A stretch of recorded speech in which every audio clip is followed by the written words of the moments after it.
Good evening, everyone. Welcome back to another wonderful tasting with the Virtual Tasting Society. I am Vadim Perlovsky, and we are excited today to be joined by Compass Box, a wonderful blending company, a blending house leading the world in some of the best boutique blends there are. We have a fantastic lineup to taste through today. Some of their core expressions, a new core expression, and of course some of their limited editions. Every year, Compass Box comes out with a few limited editions. There are crazy collectors out there who try to collect them all, but they are harder than Pokemon to collect them all. So good luck with that. Joining us today is Scott Ellis. He is our West Coast representative for Compass Box, and he was with us last year, and we're happy to have him back again. Today we are joined by the Los Angeles Whiskey and Spirits Guild. Lovely faces that I love seeing as always. David Donohue's the president. David, do you want to say a couple words? Thank you very much, Vadim. And as always, thank you very much for the effort that you put into bringing our group these wonderful virtual tastings through the pandemic. They have been fantastic, sort of way to kind of connect with some people who have become close friends. And it's wonderful being able to see folks, across the United States that are joining us and do join us on a regular basis. So thank you for making that effort. We really do appreciate it. And thank you, Scott, for joining us. We are super excited about Compass Box. Thank you, everyone, for having me. This was, Vadim and I think we started talking about this back in September. It was quite a few months back, and we decided to hold off till now because we had just a slew of new whiskeys coming out starting in October, and I wanted to make sure we had the opportunity to talk about those and for everyone to taste those whiskeys as well. So this has been a while in the making, but I'm really excited to take you all through these whiskeys for sure. We've got a really, really good lineup today.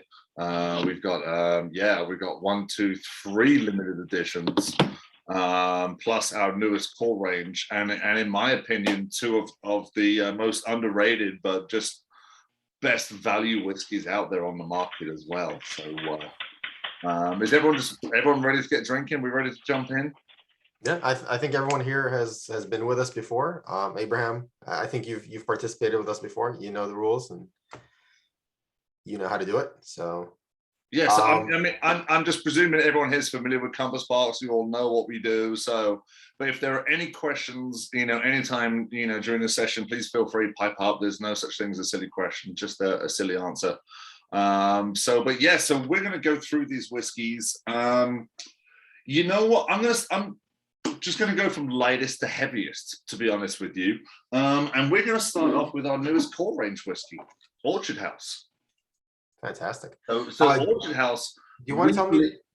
Sorry, do you want to give me the what order we'll go in so we can just line them up on our desks? Yeah. Okay. Let's go. Orchard House, Artist Blend, Magic Cask, Canvas, Glasgow Blend, and then No Name number 3. Right. So I have Orchard, Artist, Magic, Canvas, Glasgow Blend, and No Name. Yeah. Awesome. Thank you so much. So Orchard House. This is, man, I love this whiskey. So we only released this on the 1st of October in the US.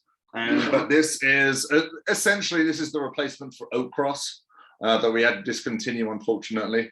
But this is such a beautiful whiskey. This more than makes up for it for sure. So Orchard House, as dumb as it sounds, this whiskey tastes like the label looks.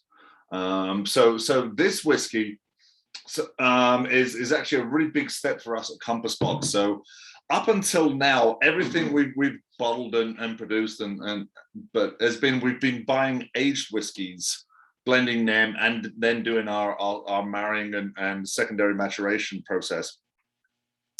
About 8 years ago, we actually started going to some of our favorite distilleries with barrels that we, specially selected or maybe done, specific toast levels or so forth like this with, and asking them to fill these barrels with new make spirit.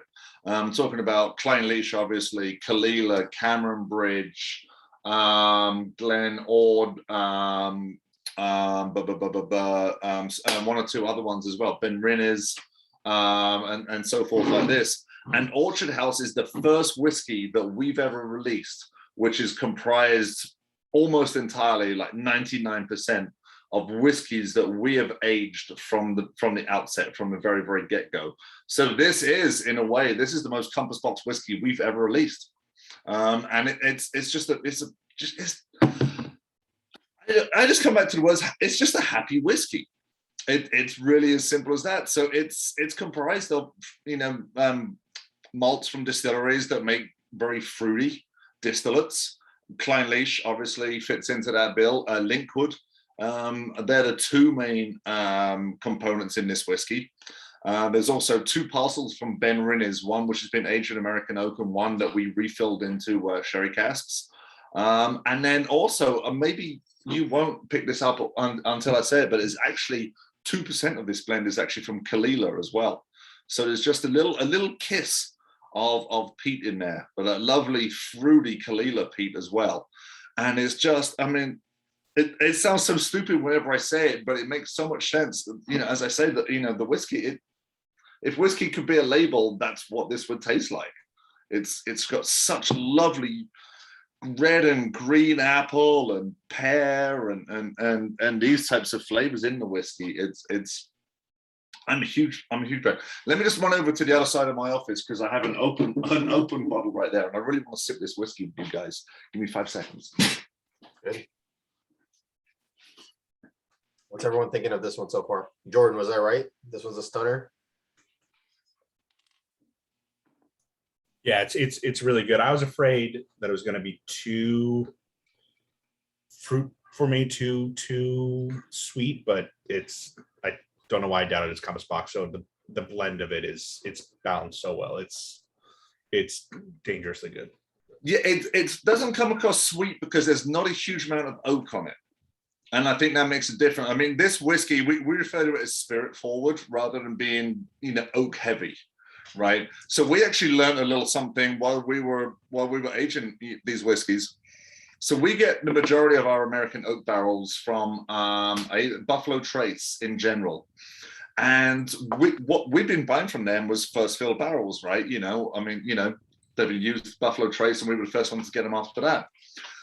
But we didn't realize that Buffalo Trace had water rinsed these barrels before selling them to us. And for those of you that aren't familiar with it, because it's literally something I learned like 4 months ago myself, water rinsing is the process where a bourbon or a rye producer, once they dump the barrels out of the whiskey, they'll fill those barrels with water, leave it for about 2 or 3 days, and that water just sucks even more of the liquid out of the wood, more of the whiskey out of the wood.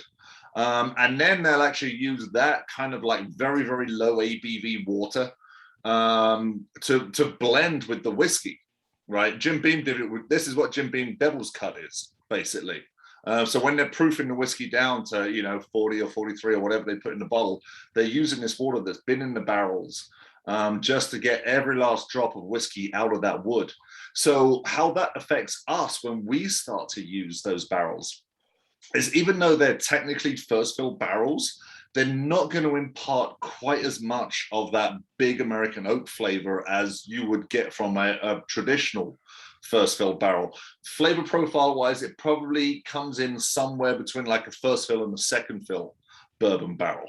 So when we've been aging this new make spirit, I say this project we started about 8 years ago, which was to build our own inventory of, whiskeys for us, so we're not reliant on distilleries to provide us with whiskeys as much. We're aging everything for the first 12 months in used bourbon barrels. Then we might decide to re-rack it into a sherry butt if we want to. But the reason we spend the first 12 months aging in bourbon barrels is because bourbon barrels are charred, whereas a sherry butt or any other type of wine barrel will be toasted. And that charring really filters out a lot of the undesirable flavors you get from the whiskey a lot quicker than a toasted barrel will. A charred barrel will basically have about the same effect on pulling those flavors out of the whiskey in 1 year as it would take like a toasted sherry butt about 4 years to have about the same effect on that whiskey. So even though I mentioned one of the components in this whiskey is Ben Rinnes that we've re-racked into sherry butts, it spent the first year of its life in a first fill bourbon barrel. And then after about 1 year, we re-racked it into sherry butts. And when we get into Magic Cask, I'll talk a little bit more about that as well.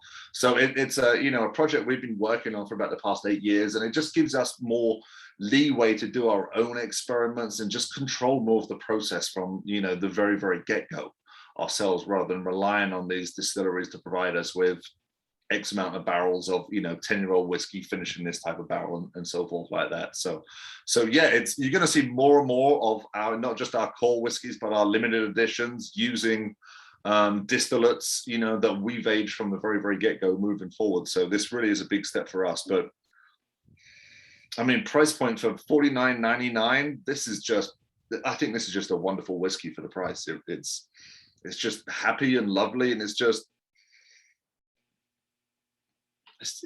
a fun whiskey, but it's delicious. So cheers, everybody. Happy Thursday.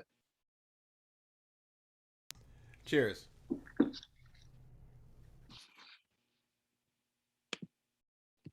So question, did this just sell out at Mission? Yeah, so our first container of Orchard House, it was almost 1,000 cases. And California got a good chunk of that. They got about, California got about 150 cases. We released it October the 1st, and my distributor sold out by October the 12th. We are doing everything we can to get more cases over here to the US right now. Our second container was supposed to arrive early November. Right now, we're looking at mid-January before it arrives. We are putting a Band-Aid on that. Without getting too deep into it, we're actually flying a pallet over, which is crazy expensive right now. If you want to get an idea on how bad the supply chain problems are going on right now, we've had trouble finding a plane to send a pallet over with. No, boats, we all know how backed up all the ports and the cargo ships are and everything, but planes right now, and their prices have almost doubled. And we've had trouble even locating a plane that we could put a pallet of whiskey on right now. So hopefully you might start seeing a few more cases on shelves right around about maybe the week before New Year, if we're lucky. But we're doing everything we can to get more of this product into the market. It's just, we're dealing with the same problems as everybody else right now, So yeah. Any sort of end in sight?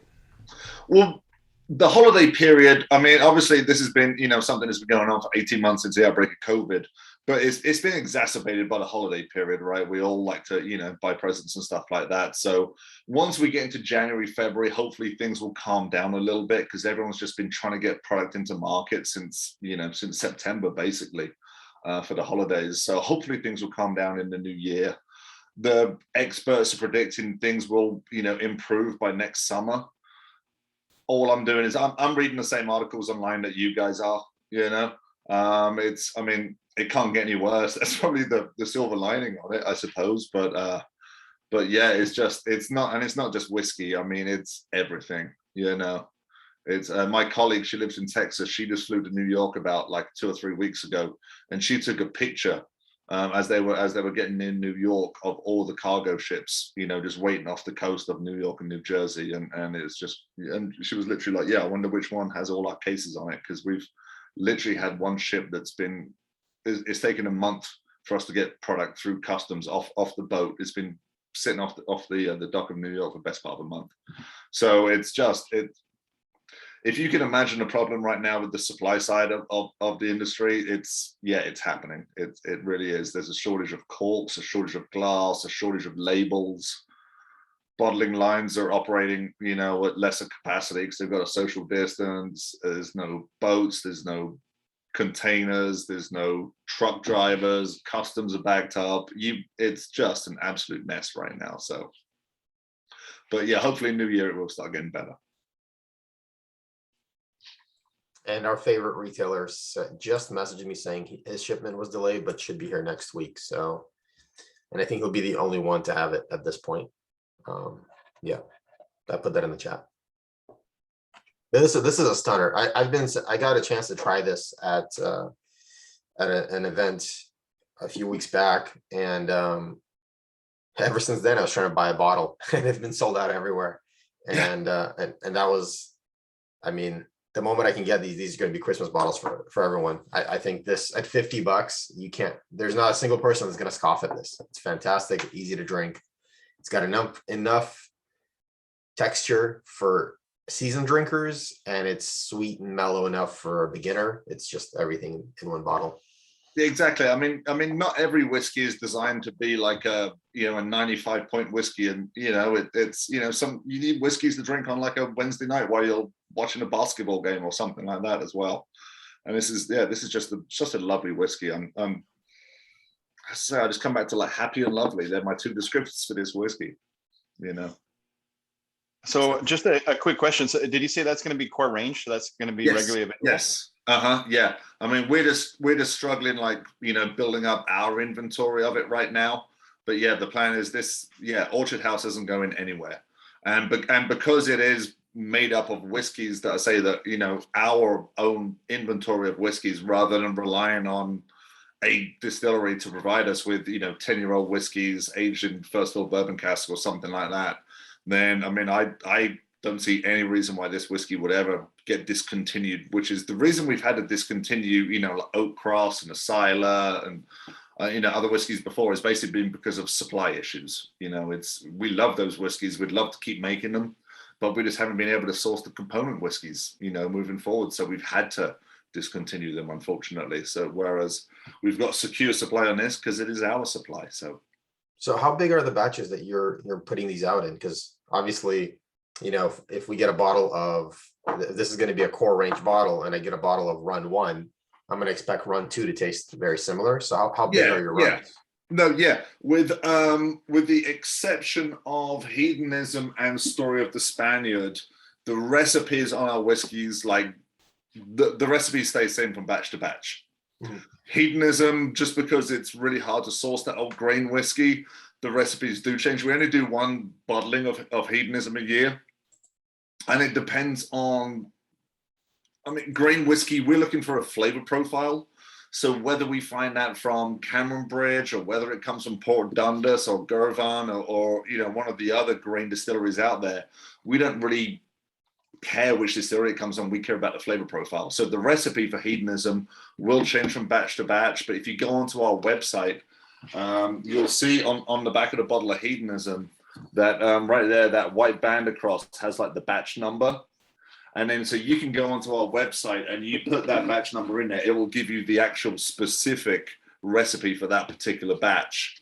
The same with the Story of the Spaniard, the recipe. We do, I think, one bottling a year of the Story of the Spaniard, and the recipe has changed a little bit from iteration to iteration. The best way to think of it would be like different vintages of the same wine, right? There's going to be a commonality, but from batch to batch, there might be slight variations, that you would notice if you do a side-by-side tasting. But if you just pick it up and sip on it, you'd be like, oh, that's, Story of the Spaniard. But if you try the 2018 versus the 2019, you might be able to pick up subtle, nuances, subtle differences.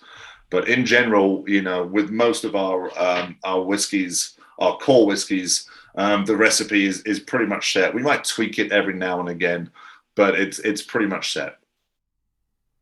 So speaking of these whiskeys, so the other whiskeys, when I was talking with Vadim about like doing the lineup for this, I really wanted to include these whiskeys because and I'm talking about Artist Blend and Glasgow Blend right now. So these two whiskeys, because we just mentioned, with Orchard House, how it's such great value for $49.99.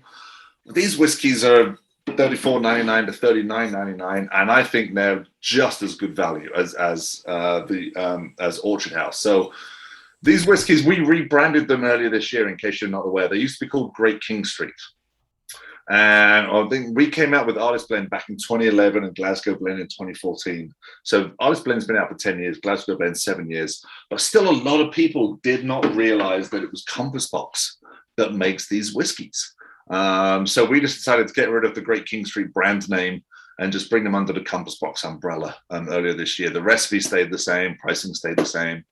We just tweaked the labels essentially. So, but Artist Blend. So there's a philosophical difference between Artist Blend, Glasgow Blend, and then our other whiskeys. Artist and Glasgow Blend, I like to refer to them as cover versions of classics. They are our modern version of how a blended Scotch would have tasted 100 years ago, from the early 1900s, basically. Little history lesson for you all. So blended Scotch, obviously malt whiskey, grain whiskey put together. The reason that grain whiskey was added to malt whiskey in the first place was it kind of goes back to when phylloxera wiped out the vineyards in France, the Bordeaux vineyards. The English, the Londoners at the time, then this is the height of the British Empire. They used to chug cognac like it was going out of style, but no grapes means no cognac. So they're like, wait, we can't drink cognac anymore. What are we going to drink? Well, these crazy wild Scottish people up north, they're making this whiskey, but it's very, very harsh. It's malt whiskey is a very fierce, powerful spirit. So some of the smart grocers and marketers, like the Buchanans and the Walkers and the Haigs and so forth, they were smart enough to realize that you could tame that malt whiskey by adding some of that lighter grain whiskey to it, and it makes it a little bit more approachable for like a wider audience, in particular these fancy Londoners down south. So that's basically how blended Scotch came to be. But blended Scotch, up until about 40, 50 years ago, was mostly malt whiskey with some grain whiskey. In the past 40, 50 years, it's kind of been flipped on its head, where nowadays a blended Scotch is probably going to be like 2/3 grain whiskey and about 1/3 malt, but it used to be pretty much around the other way as well.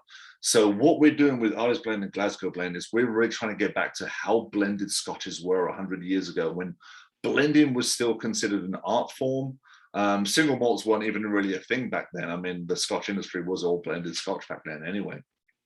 So yeah, that's basically what these two whiskeys are all about. Yeah, Artist Blend, it's unpeated, it's rich, round, creamy, fruity. We essentially designed this whiskey to work in a highball. And it all came around because, back in 2010, 2011, when, I think it's probably like, 3 or 4 employees at Compas Box, maybe not even that many. But there wasn't a good blended Scotch out there for good bars and restaurants around the world to use in their, not just in their cocktail programs, but, also something that was a little bit more versatile. You could use in a cocktail, but it also worked neat. And that's why we produced these whiskeys. So yeah, Artist Blend was the first one that came out. It's unpeated. We're going to do Glasgow Blend later on because it is peated, and I don't want to ruin everyone's palate by doing the getting into the peat this early. But yeah, Artist Blend, it's 50. I think the current iteration is 52% malt, so 48% grain. A lot of Clynelish in there. We put Clynelish on our cereal at Compas Box. I mean, it goes into most of our whiskeys, I think. But there's some Linkwood is in there as well. Again, a little bit of sherry malt, a little bit of the French oak finish malt that we use in Spice Tree as well. So, but it's just for a $35 bottle of whiskey, I think it's lovely. But this is how blended Scotch. This is basically why blended Scotch became the most popular drink on the planet 100 plus years ago, because it tasted like this rather than what's out on the market these days. Scott, I have a question, if I may, please. Yeah, please. With the previous expression, you mentioned several times about the recipe that Compas Box uses. So typically when I think of recipe, I think of blends. It's like the grain bill. Mm-hmm. Grain bill, like with bourbons, how much corn, how much rye. And when you say recipe, I'm thinking it's how they're sourcing particular barrels from various distilleries, that they kind of think, I need to have this type of barrel to go into this expression. Yeah, I mean, is there any way I can share my screen with you all? Yeah, go right ahead. And then let me go ahead and let's, here we go. Let's go ahead and I will show you the recipe for this whiskey right now. So this is the front page, and you can do this for every single whiskey on our recipe. So this is our website, compassboxwhiskey.com. Go to the whiskeys tab, do this for our limited editions for every single whiskey we produce, and straight up there's Artist Blend, Glasgow Blend. You can go down, you can see, the rest of the whiskeys and so forth like that. But we'll have to talk about Bellicor later. As soon as I scrolled over that, I was like, damn it. Um, but here we go. So this is artist blend, and you'll see, the sell sheet and everything and so forth. But you can click on this recipe fact load down sheet, and I'm not sure if this will show on my. Let me know. Is there a gray screen right now while it's uploading? Yeah, we see it. Okay, great. So yeah, you'll see, the sell sheet and everything and so forth like that. But this is the recipe for the whiskey. So what you can see here is that this is, I got to get my glasses out of my bag. Hold on 1 second. So this is the grain whiskey up here. Cameron Bridge first fill, 45%. The Highland malt blend, that is a blend of 3 Highland malts that we finished in French oak. There's Linkwood, there's Kleinleach, there's some Balmenic. That's a new one actually for us. The recipe, as I say, kind of evolves.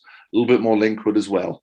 But one thing I want to touch on here, which is why the illustration is the way it is that we're not allowed to tell you the age of the components in our blends. We can only talk about the age of the youngest spirit that's in the bottle. That's the marketing laws behind Scotch. We got in trouble for that about 6 years ago because we used to, put on our diagrams, this was 12 years old and this is 8 years old and this was, however many years old. But we're not allowed to do that now. Now all we could talk about would be the youngest component. So our workaround is that if you wanted to count the rings out from the center like you would a tree, I cannot legally confirm that is the age of that component, but a smart man would be like, that is the legal age of each component of the whiskey. Brilliant. So yeah, I'd be breaking the law if I said that is the age, but yeah, that's exactly what it is. So yeah, that's when I talk about the recipe. So yeah, I mean, you've got grain whiskey up here and you've got malt whiskey down here, right? Grain whiskey, distilleries don't have to specify what their mash bill is. But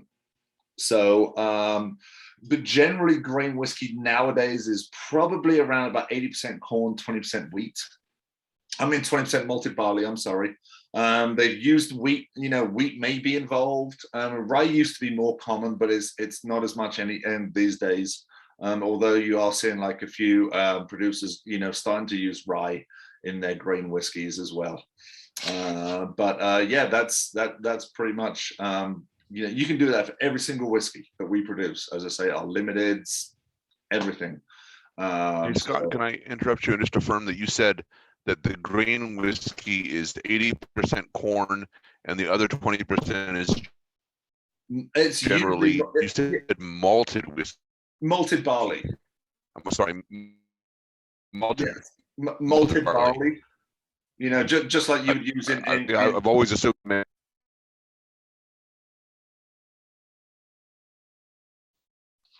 I'm sorry, I lost the end of that question. Could you say it again? Albert, I think we're losing you a little bit. Oh yeah, let me try to turn the video. Yes, I just want to.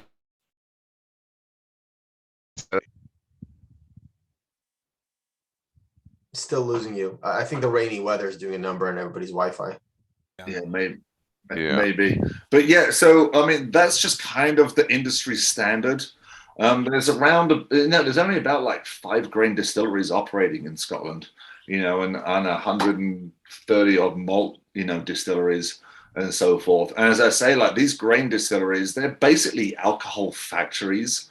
For instance, is it Gurvan? Gurvan also puts out Hendrix. Tanqueray comes out of Cameron Bridge. They're not just producing grain whiskey, they're pumping out gin, vodka, rubbing alcohol. They're not romantic and beautiful buildings like the malt distilleries are. They're pretty much just alcohol factories as much as anything else. And they're generally using column stills, right? Yeah, so grain whiskey has to be produced in a column still. Oh, okay. So they can't do it in a pot still if they wanted to. They possibly could if you change the mash bill. Malt whiskey has to be out of a pot still. Yeah. Right. Malt whiskey has to be homestead malted barley and distilled at least twice out of a pot still. I think Oshentoshen is the only Scottish distillery that does a triple distillation. Everyone else does a double. Well, Mortlock does this weird 2.5 distillation. I'm not exactly sure how that works.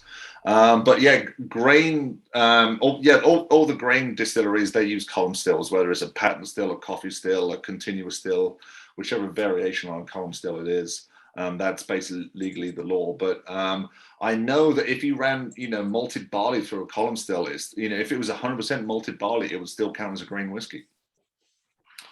So we've actually seen that very rarely, but I've actually seen a few brands put out a 100% malted barley grain whiskey. Yeah, they just don't call it a single malt, even though it's 100% malted barley, because it was made in a column still. And we will be using one of those whiskeys in a limited edition coming out next year. Oh, so but enough of that. Let's continue our drinking. definitely. So Artist Blend. Did anyone have any questions on Artist Blend before we move on? Artist Blend. My mind has been recently blown with Artist Blend because I enjoyed it 43, but you and I have had this discussion that I've discovered that it's actually possible to get it at a higher ABV. Can you talk about the Marion Cask project? Yeah. So the Marion Cask project is, and there's a couple that we just recently released in your neck of the woods down there. This is something that we started a few years ago. It's basically our single barrel program, what it is. So the way we produce Artist and Glasgow Blend is that recipe diagram I just showed you all, we'll blend all those whiskeys at cask strength in a 20,000 liter vat. And then what we'll do is we'll take that blend and we'll put it back into the different component barrels to marry for a minimum of 6 months. Sometimes it's up to like 2 years. And then when we're ready to, make a batch of Artist Blend, we'll blend those marrying casks back together again, drop the proof down to 43% and bottle. Now, the marrying cask program is just that. Instead of marrying all the marrying casks back together, we'll just take one of them and we'll bottle them at just under basically 50%. So what you get is exactly the same recipe on the Artist Blend, but it may then have been married solely in a sherry cask or like an ex-bourbon barrel that's held the Klein Leash, or maybe the Cameron Bridge, or maybe even the French oak barrels that we use for Spice Tree. So you're going to get a different version of Artist Blend at a higher ABV as well.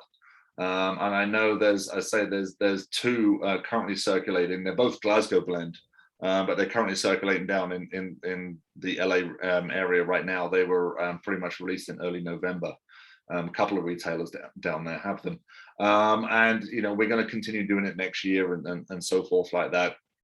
But yeah, it's, as I say, as blenders, it's the closest thing we can do to, it is a single barrel. It's just a single barrel of a blend, but it's just a single marrying cask. And it's actually fascinating when you do it with Artist Blend. Say if you do Artist Blend in a sherry cask versus Artist Blend in like one of our French oak casks or one of our ex-bourbon barrels, you really, really pick up the differences for sure. Scott, can you call it a single barrel finish? Well, no, we call them marrying casks because that's kind of the whole idea behind the project. So every one of our whiskeys, after blending, we will marry. I think about the shortest amount of time would be like a month.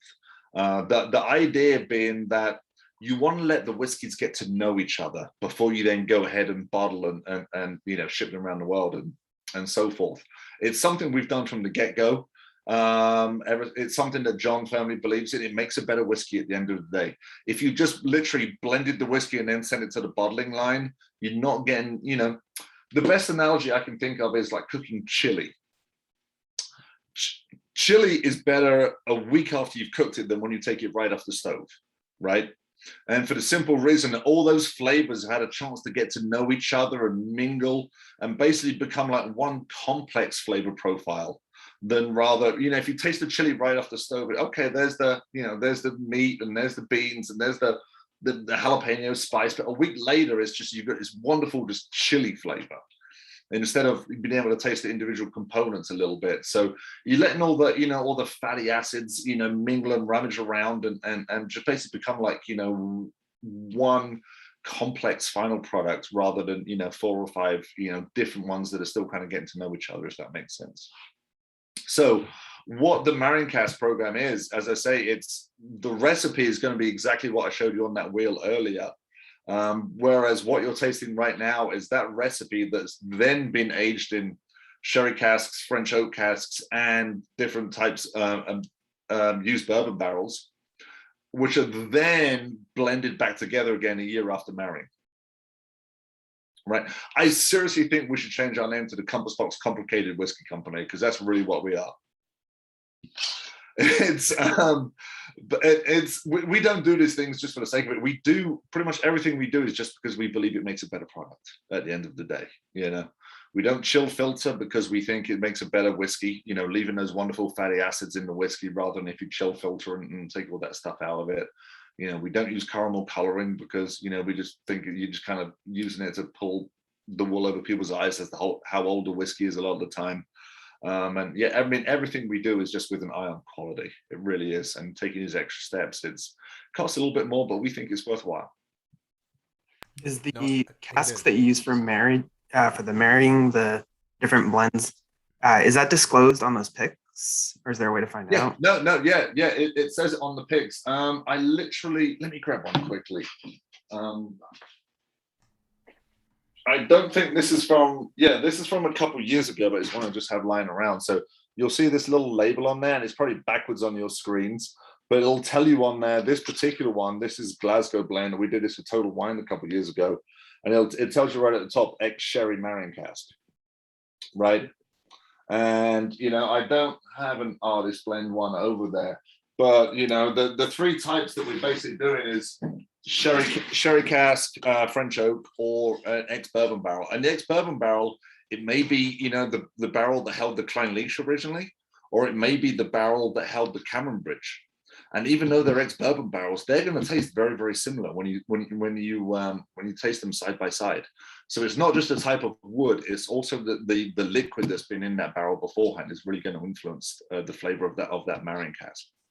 The two that are available right now at K&L are Cameron Bridge one and a Craig Ellicky Oloroso cask. Yep, yeah, they're both Glasgow blend, not artist blend, but yes, yeah. Sadly. Yeah, you promised me artist blend, and I was waiting for it. I had 3 barrels to sell this year. That's how small the program is. I cover the whole western half of the United States. I cover nine states, and I had 3 barrels to sell. So 2 of them were sold in the LA area, and then 1 was sold in Northern California, which was the artist blend barrel, funnily enough. But, please let me know when it hits. It should be in stores, right? Yeah, the artist blend barrel was for a private Facebook group like yourselves, the San Francisco Whiskey Bourbon Scotch Society, and that thing just sold out to its members in literally like 5 hours. So you won't find that bottle anywhere on shelves. It's sold out already, unfortunately. But the program is continuing. Hopefully, you know, in the holidays next year, there'll be more marrying cask barrels on the shelves for you guys next year. Great. That'd be awesome. I just want to kind of add that both these first 2 expressions have really they've opened up in the glass, because, you know, I have enough glasses to be able to pour them all in so that they all sit in their own glass and they can sit there and I can kind of go back to them. But the nose on these has really kind of developed after they've kind of oxidized a little bit. So it's really impressive. It's similar to wine. I still kind of like swirl my whiskeys a little bit. I drink whiskey a lot of time out of a wine glass. Just because you're able to get your nose in there further and you get more aromas out there and so forth like that. So it is fun to see how, you know, whiskeys evolve, not just over many, many months, but over, you know, a period of minutes as well, for sure, especially when they've been confined in this, you know, little bottle for months on end. So, yes. The mouthfeel on the artist blend is spectacular. It's good. I'm glad you guys enjoy it. Mouthfeel is a commonality with a lot of our whiskeys. I was a fan of Compas Box even when I was working for our distributor before I started actually working for the company about almost 6 years ago. And I always just loved how it's non-chill filtering, basically. It's, you know, you leave those fatty acids in the whiskey and it coats your entire palate rather than making a thinner whiskey that'll just kind of, you know, is there and then it's gone. You think about cooking bacon, right? If you cut the fat off the bacon, it would still taste good. It's bacon, right? But it tastes so much better with the bacon fat on it. and it's kind of the same thing with chill filtering or or non-chill 100% filtering, agree. is what we Yes. do. Totally agree. So, all right, let's talk about Magic Cask, which I think is one of the best labels we've done in years. So this whiskey came out earlier this year. This was I think about May, we came out with this whiskey. We done Magic Cask one time previously, many years ago. And it really, the whole idea is that the blend is based around one magic cask of whiskey. And in this particular instance, this is one of these barrels of whiskey that we have purchased. We purchased the new make spirit. And as we do with our building up our stocks of inventory, we like to taste these barrels regularly to see, where they're going. And if we want to send them off or do a little experiment, put them in, re-rack them and so forth like that. And we were tasting through some of the sherry casks from, I believe it's Kregeliki. There was one barrel of 4-year-old whiskey that just jumped out as just fantastic. And we started playing around with it. And we had this batch of whiskey we purchased from Imperial, which is a shuttered distillery now, which is a shame because it's the Imperial. I've had 2 Imperials before and they've both been absolutely fantastic. But we had this this batch of casks from Imperial, and we never really found anything that worked with them. And then we blended them with this one sherry butt of 4-year-old whiskey, and it was fantastic. So that's literally what Magic Cask is. It's 92% Imperial and 8% sherry whiskey from Kregeliki. And I haven't tasted this whiskey in a few months, so I'm glad we actually get to do this. This is such a treat. Thank you so much for making this possible. This bottle is impossible to get. And as you were talking, I went and found the fact sheet on the website for this. Talk about your eyes going cross-eyed trying to count the rings. There's more rings here to count than I care to try to do right now on the screen. I believe the Imperial in here is 19 years old, if I remember. I counted to at least 20, so I'm looking at like 23. Yeah. It's not a young whiskey. It's a fantastic whiskey. But then it's blended with a 4-year-old whiskey. So I'm a big fan. One of the advantages of blending is that it basically, you take the shackles off. You can do whatever you want. The reason we don't do age statements is because this would legally be a 4-year-old whiskey if we were to release it. But if you blend a young whiskey with an old whiskey, the young whiskey is what jumps out of the glass at you. It's the front palate, it's the nose, it's what hits you straight out of the way.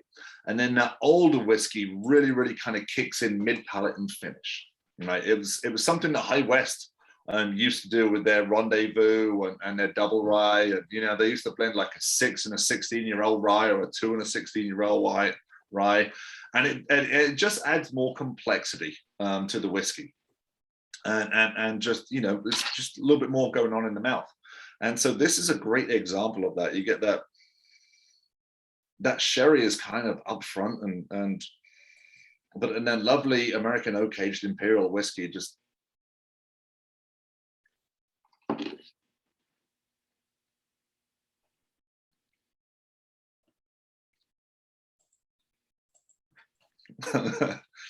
I'd forgotten how good that whiskey is. That's such a good whiskey. Oh, man, I got to drink more of that. You know how lucky we were to get a bottle of this for this tasting? Vadim, did I ever tell you how we came across the sample bottle for this? Please tell us. There's a store in LA, Mel and Rose, obviously on Melrose, and they had a bottle of Magic Cask, but the wax around the top had a crack in it, and so they didn't want to sell it because it was slightly damaged, and they literally returned it to our distributor like about 2 months ago. Our distributor was completely sold out. There's no way I could have got a bottle of this whiskey for you guys, and they returned one of these this bottle with a cracked wax on it, and I was like, perfect. I was like, Vadim, let's get Magic Cask in this tasting, and so this is exactly. I mean, there's absolutely nothing wrong with the whiskey whatsoever. It was just a slight crack on that, as I say, on the wax, and yeah, that's basically how we came across this bottle for you guys today. So we will take any cracked and damaged bottles all day long. It was a drink them. fortunate incident for sure, Yeah. but it's Man, I always get almond paste off of this whiskey. Does that flavor profile? What are you always getting from this whiskey? Yeah, I got someone says like toasted hazelnuts, right? There's a case of fresh red apples from a farm stand. I love that. There's a nuttiness for sure. Yep, it is.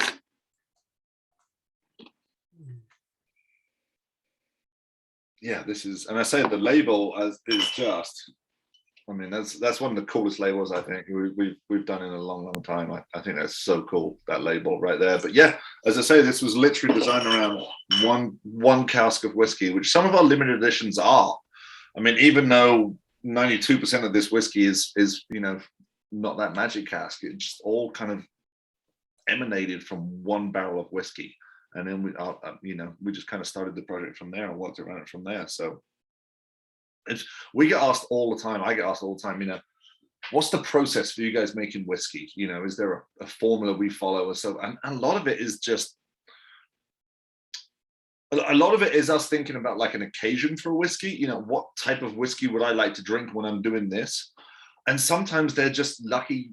I'm not going to say accidents, but we just sit there in the blending room and we're making everything we design is in like 100 ml test tubes, and we'll basically build it in 100 ml test tube. And then there's 4 people in our whiskey making team, and they'll sit around and take notes and compare them and talk about them.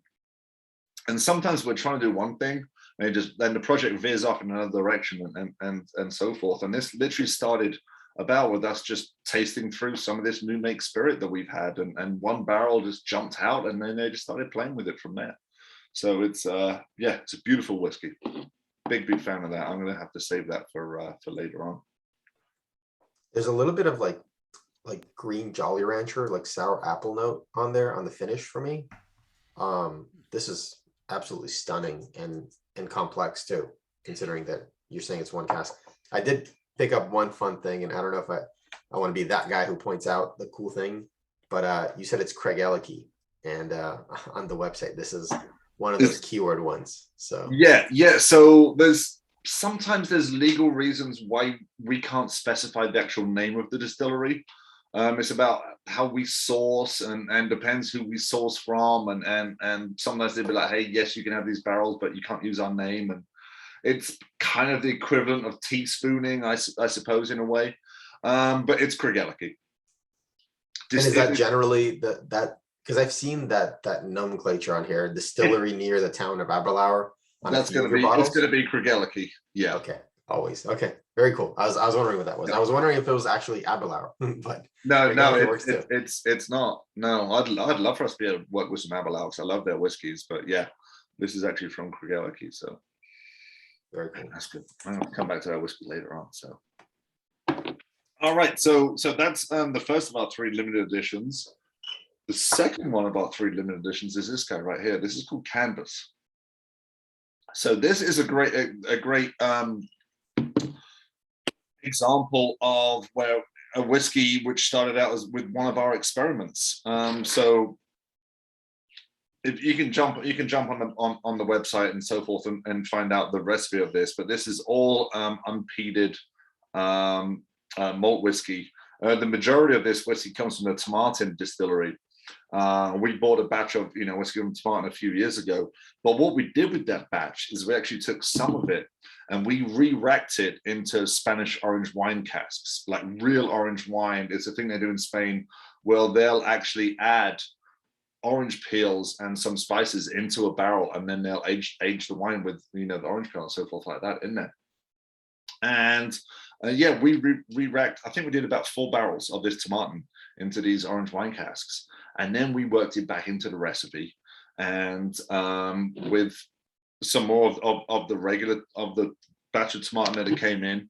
There's some Glenbergie in bourbon barrel, 24%. The original Tomartin is 43.4. Glenbergie bourbon barrel, 24%. Glen Elgin recharred American oak hogshead, 15%. The Tomartin that we'd re-racked into the Spanish orange wine barrels, it makes up 11%. And then there's about 6% of the imperial whiskey that's in here. So it's a good example of, we'll use, you'll find a commonality in a lot of our whiskeys. The same batch of whiskey you'll find in like many of our limited editions, depending on the size of the batch we have and so forth. And this whiskey is, some of that Imperial from Magic Cask is in here as well. But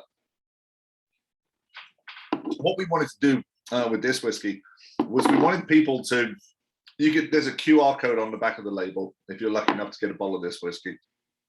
QR code. And what you can do is you can download this label and you can put your own picture in the middle of it. And we were going to put it up on our website, but you could probably print it off and stick it on the bottle as well if you wanted to as well. But it was just a way of just having a little bit of fun and getting everyone involved in the project as well. But we released this whiskey back in September, I believe, middle of September. And it's just a great autumn whiskey because that orange whiskey just kind of, I mean, everyone know those chocolate oranges that come in like a ball? I think that Terry's is the producer. That's the first thing that this whiskey makes me think of. And this is the perfect time of year to be drinking those whiskeys, as it, or maybe a month ago before it started getting, well, you guys don't even know what cold is down there, but up here in the hills, it gets cold. This is, I see, is it no pretzels? Oh man. No, the whiskey isn't sitting on my keyboard, it's sitting right next to my keyboard. Scott, when I poured it probably about 5 minutes before we got into it, and I didn't do a lot of swirling before, but I was hit with a strong butterscotch, and I love that. Now it has kind of changed, it's kind of lightened up, and I'm just it's very interesting. What type of glass are you using, David? What's that? What type of glass are you using? Just a Glencairn? Yeah. I agree with David. I got him when I first poured it, I got a big butterscotch note, but then as it's sitting in my glass, that's evening out a little bit. I'm getting a little more that chocolatey citrus. Yeah, I'm getting the. Yeah, it has definitely changed, but it was interesting because it was the first one was like, oh wow, and now swirling it and kind of moving it around the glass has definitely kind of changed and opened up differently. I'm going to be interested to see what it's like in about 10 minutes from now. That's honestly one of the reasons why I like drinking whiskeys out of wine glasses. Because you can give it a big swirl, you can aerate it a little bit more, even though it's not really the aeration that's doing the work like it would with a wine. You can just get more action on the whiskey, but they've just got like a bigger opening, so you can just get your nose in there more and pick up on even more of the flavors and so forth like that. We're big proponents of drinking whiskey out of wine glasses at Compas Box. It's not just because you can fit more whiskey in a wine glass than you can a whiskey glass. It's also just about getting, more aromas out of that whiskey as well. Are you going for a white wine glass or like a Bordeaux? I mean, the bigger the glass, the bigger the bowl, the bigger the nose, the more probably aroma you're going to get out of the whiskey. Honestly, I keep a white wine glass down here in my office. I have one over there, which I could go grab. But I mean, I'd drunk it out of big Bordeaux glasses. You might see John Glazer from time to time if we didn't want to have virtual wine tastings. We'd be sitting there with a big Bordeaux glass, with maybe or Orchard House on ice is John's current favorite drink. And he'll just pour some Orchard House, throw a couple of ice cubes in like a big wine glass and drink it. So, wow. One of the things we've been big proponents of, pretty much John has, from day one, is like there are no rules, and that carries over to how you drink the whiskey as well. There's a lot of rigid standards, fussy standards around how you should drink Scotch whiskey. It doesn't really, there's no other real category of spirit where you have to drink it a certain way, and if you don't, you're doing it all wrong and so forth like that. And we say poppycock to that. You drink the whiskey however you think you enjoy drinking the whiskey, and if it's if certain whiskeys, if you get more enjoyment out of drinking it from a wine glass, then go ahead and drink it out of a wine glass. If you want to put some ice on it to tone it down a little bit, to mellow it out, go for it. It's your palate. We don't all have to drink cask strength whiskeys out of special $200 blending glasses made from Japanese angel tears. It's your whiskey. Drink it however you like and however you appreciate the whiskey. If you like it at a lower ABV, then put some water or an ice cube in it if that's your thing. It's is the canvas available? You might still be able to find some bottles in the area. I couldn't tell you who has it. The only information I have is who my distributor sells it to, which stores and bars they sell it to. I have no idea. Apparently, Vadim is on this, and yeah, the OC Bottle Shop apparently still has some canvas available. So He brought it in just for this tasting. He brought in a little bit of everything. there's I think We he's the have it only all. retailer left that has, oh, Jeff's here. There you go. Oh, yep. It's all there. Hey, guys. Hey, Jeff, thanks for joining us. I think OC Bottle Shop is when we get to the end and you all love No Name 3. I think OC Bottle Shop's the only retailer left in our area that still has No Name 3. it may be, yeah. We received quite a nice surprise earlier this week about No Name 3. So, but yeah, are there any other comments on canvas? That's I see this fantastic. one No Name 3, isn't this? I've also seen a couple around it above mostly. We were originally supposed to come out with canvas August 1st to give it 2 months before we released Orchard House. And then again, everything got held up with shipping and containers and all that stuff. So it was literally like the middle of September before we released it. And then we released Orchard House like right after it. And then No Name 3 came right after that. So it wasn't our intention, but it's just kind of the way it worked out. So, but yeah, all right. So let's quit messing around. Let's get into some peated whiskey.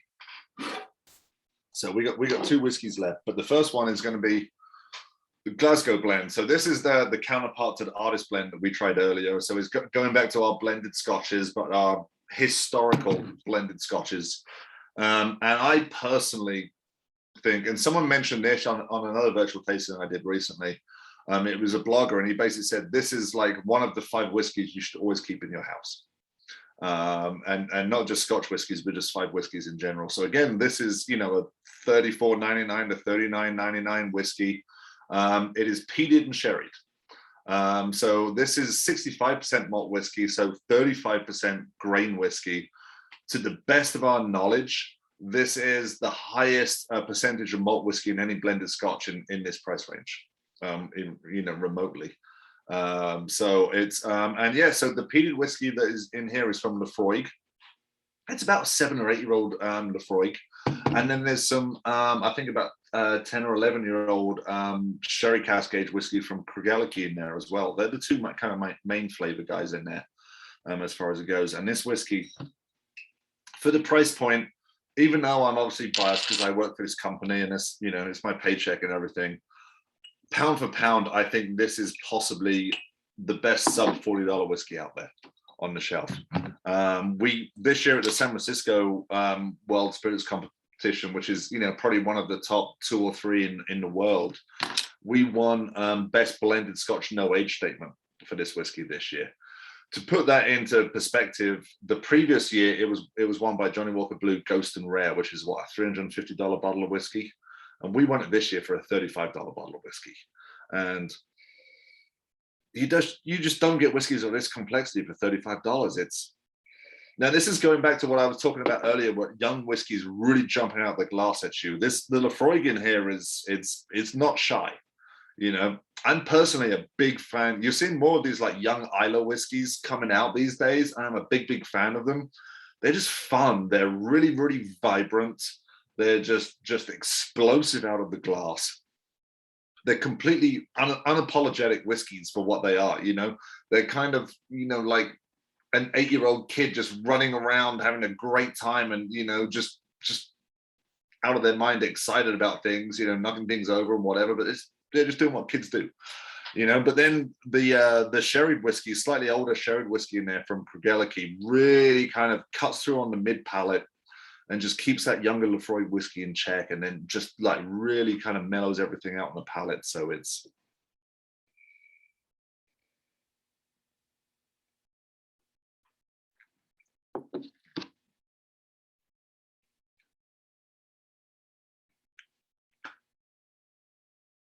I mean, I know blended Scotch has a bad name nowadays because the quality of blended Scotch has gone down in the last 40, 50 years. As I say, the distilleries have cut back on the amount of malt they're using and adding more grain whiskey. And in general, it's a fairly cheap grain whiskey they're using. You know, a youngish grain whiskey. It's not the type of grain whiskey that we use in hedonism or something like that. It's much, much younger grain whiskey. So, you know, I mean, you know, they're not as interesting and not as complex as they used to be. The quality has gone down a little bit, or the complexity of the whiskies has gone down a little bit. But if you were drinking blended Scotch 100 years ago, this would be pretty much how it tastes. It's just, yeah, the peat is so subtle. That's what's great, right? It's, I say, by being a blender, you can, we could have made this 50% peat and had the peat just explode and destroy your palate, or we could have done less peat and it would have just, maybe like 2% peat, like in the Orchard House, and you barely would have even known it was there if I hadn't told you. But it gives us, that room to play around, mess around with the percentages, just like a wine blender might do, like a Bordeaux blend, one of the classic Bordeaux houses or something like that. It's all about ratios. It's all about getting that perfect balance of the whiskeys and how they work together. And grain whiskey is not a whiskey that needs to be poo-pooed for any reason. Grain whiskey is just, in a way, even though we're talking about big powerful whiskeys from Lefroy, and that sherried malt whiskey is a very powerful whiskey as well. That grain whiskey is just almost like a lovely soft pillow for these whiskeys to rest their head on. It just kind of, and it keeps everything in its right proportions and stops anything getting out of whack. So grain whiskey, I'm sorry to interrupt. I like the fact that you made a reference to what whiskeys might have tasted 100 years ago, because I always kind of have this kind of idea or this envisions, like, what were they drinking in those small pubs in these small villages, and what was being shared around in very limited quantities, and what was the quality? Because I kind of think of bottled and bond with bourbon before they had standards, and you had all the rectifiers adding whatever to prune juice and tobacco spit, whatever you can imagine. So when you talk about grain whiskeys and blending, and if you can get something like this or the other expressions, I just think it's like, yeah, I can understand, why my Irish ancestors are such lushes. I'm not touching that comment as an Englishman. I'm not going there. But yeah, as I say, it's yeah. I've actually had the opportunity to taste one of the big corporate brand name blended scotches. The whiskey from the 1960s versus the current edition of the whiskey. And there is a noticeable difference. The 1960s version, there was obviously a lot more malt whiskey in the blend than there is today. It was just more complex. It told a better story. There was just a little bit more going on than the current version of that exact same whiskey. It's a shame. Honestly, I personally think the culprit is vodka.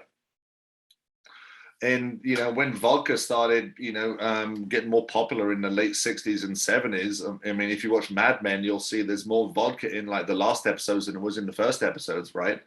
And so if you're a blended Scotch producer, how do you compete with vodka, which is not aged, right? You've got to compete on price.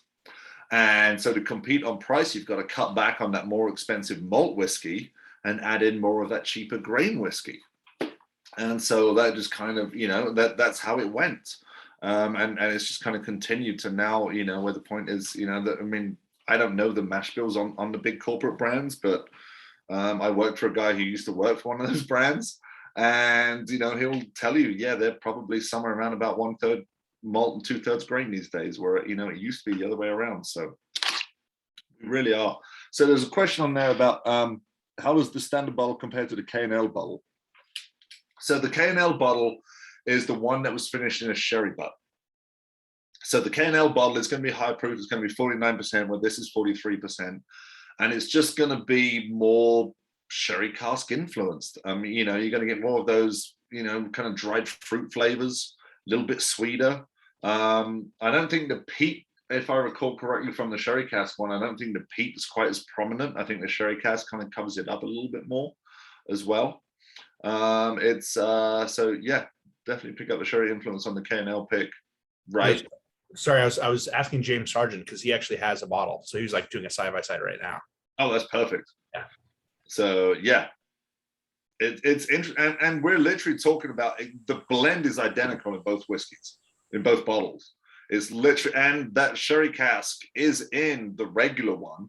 It's just that the K&L is just the sherry cask. There isn't any of that blend has been finished in grain barrels, or should we do a French oak? I think there's a little bit of French oak in the Glasgow blend, or maybe we put some of it back into Lefroy casks as well, you know, to those peated Lefroy casks as well. And, you know, before we blend it all back in together and so forth. So yeah.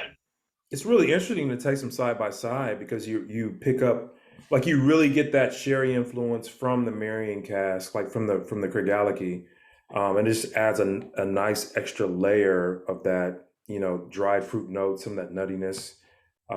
You can really see how that 2.5 years kind of changes, you know, the standard blend. I like them both, but I think the Marion cask is where it's at for me, because I like peat and sweet.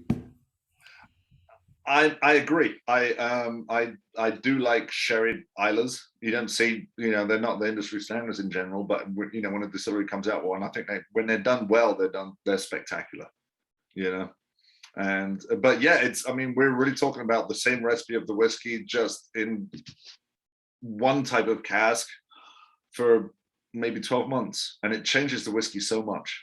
You know, it really is. We can talk about distillates and so forth, but I mean, barrels, you can change the flavor profile of a whiskey. If you know, if you're using a highly active barrel, you can distinctly change the flavor of that whiskey in 6 months.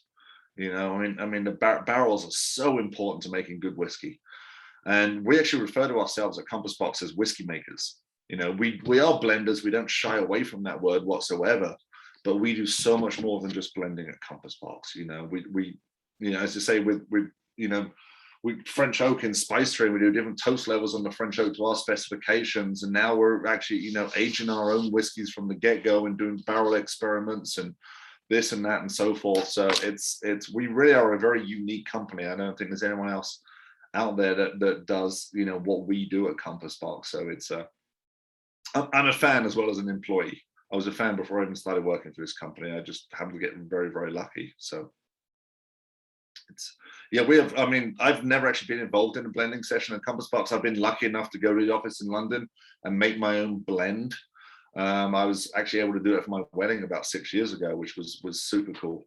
But I would love to be a fly on the wall one day and just sit there and watch John and the rest of the whiskey making team just analyze these whiskeys and sit there and do their experiments and so forth like that. That would be so much fun. Hopefully one day when COVID gets under control, we can actually start having people back in our blending room in London. That would be great, because it's really, really cool. You'd be amazed at actually how small our office is. The amount of whiskeys we've produced, I think since 2000, we produced around about 125 whiskeys in just over 20 years. And right now we're I think 16 full-time employees at Compas Box right now. That's it. So we're still a little small independent company. John Glazer will joke that we're the world's oldest startup.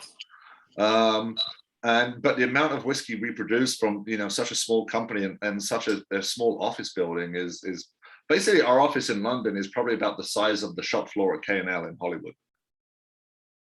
And half of that is office, you know, desks and computers and all that stuff, and then the other half is like the blending room, where there's test tubes and vials and barrel samples and so forth. So it's quite amazing to, you know, to see like how we're able to put out so many different whiskeys in such a small premise and everything. So Scott, I have a question.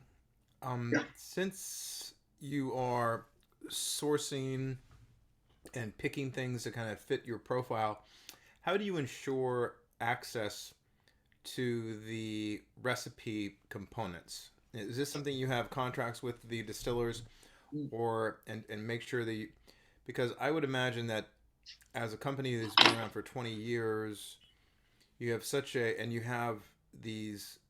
wonderful relationship with these companies. Are they sort of loyal to their relationship with you so that they can ensure that you have your product?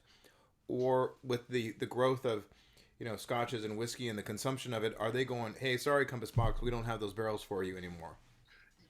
Yeah, so we were lucky in the beginning because John came from Diageo. If any of you don't know the backstory, John Glazer, he worked for Johnny Walker for about 5 years, from the mid-90s to 2000. as a marketing executive for the higher end blends, blue and platinum or whatever else they had out back then. And so originally we sourced everything from Diageo because John had that existing relationship. And we still get a lot of our whiskeys from Diageo. A few years back, actually, Bacardi, who are the second, I believe they're the second biggest company in Scotch whiskey now. They own about 9 distilleries.